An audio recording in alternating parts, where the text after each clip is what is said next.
కొత్త బైకర్స్ గురు, పాత బస్తీలో రైడ్స్ షురు. పూర్తి వివరాలకు చదవండి రేపటి సాక్షి దినపత్రిక. అల్పసంతోషి అయితే మీరు. సో ఇంకోటి సిఏ క్యాండిడేట్, సో ఇంటర్ అయిపోయింది, సో నెక్స్ట్, సో అందుకే డిఫరెంట్గా క్యాలిక్యులేషన్ అంతా అలా అలా అలా అలా అలా ఉంటుంది. మైండ్ చాలా షార్ప్గా రన్ అవుతూ ఉంటుందంట. అసలు నిద్రపోతారా మీరు? ఎప్పుడు సాంగ్స్ పాడుతూ ఉంటారు? అంటే 4 years నుంచి పాడుతున్నారు కదా, మీకు 4 years నుంచి. నాకు 5 ఆ ఏజ్ నుంచి వదలకుండా అప్పటి నుంచి ఇప్పటి వరకు క్యారీ చేశారు, కొట్టారు. సిఏ అంటే మనిషికి, అంటే ఎవరికైనా హ్యూమన్కి ఒక డ్రీమ్ ఉంటుంది కదా, కానీ మీకు సిఏనా లేదంటే సింగింగా అంటే ఏం చెప్తారు? నేనైతే రెండు అని చెప్తా. రెండు అని చెప్తా. రెండు సేమే నాకు.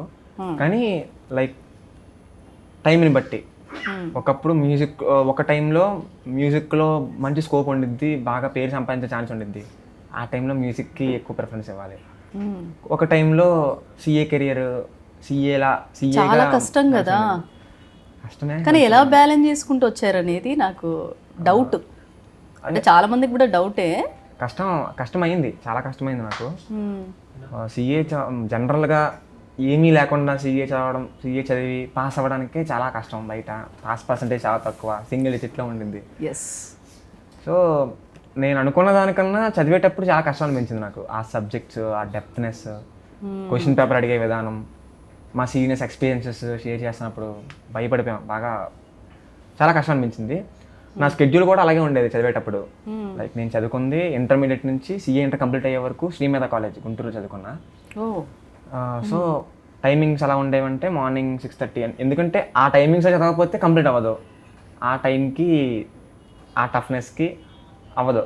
సో మార్నింగ్ 7 నుంచి నైట్ 8 దాకా క్లాసెస్, సిలబస్ కంప్లీట్ అయ్యే వరకు.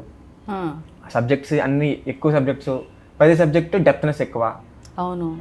సో దానికి తగ్గట్టే ఆ టైమింగ్ షెడ్యూల్స్ ఉంటాయి. 8 మరి ఇక్కడికి వచ్చేసరికి ఆ టైంలో నేను మధ్యలో ఎప్పుడు మ్యూజిక్ పెట్టలేదు. చాలా రోజులు, అంటే కొన్ని మంత్స్ ఈ ప్రిపరేషన్లో పడిపోయి మ్యూజిక్ ఎక్కువ టైం పెట్టలేదు. నేను ఎక్కువ అని కాదు, కొంచెం కూడా టైం పెట్టలేదు. ఓకే. జస్ట్ ప్రాక్టీస్ అంటే ఏం లేదు, ఇండైరెక్ట్గా ఏదో అలా హమ్ చేసుకోవడమో, లేదు ఏదో రీల్ చూసి కొంచెం మైండ్లో రన్ అయ్యి అది ఆటోమేటిక్గా నోటికి రావడమో, అలా కూర్చొని ఏదో స్ట్రెస్ రిలీఫ్ కోసం ఒక పాట సరదాగా పాడడమో, లేదా మా ఫ్రెండ్స్ అడిగినప్పుడు పాడడమో, అంతే తప్ప ఎప్పుడు కూర్చొని ప్రాక్టీస్ చేసింది ఎప్పుడు లేదు. ఆ కొన్ని డేస్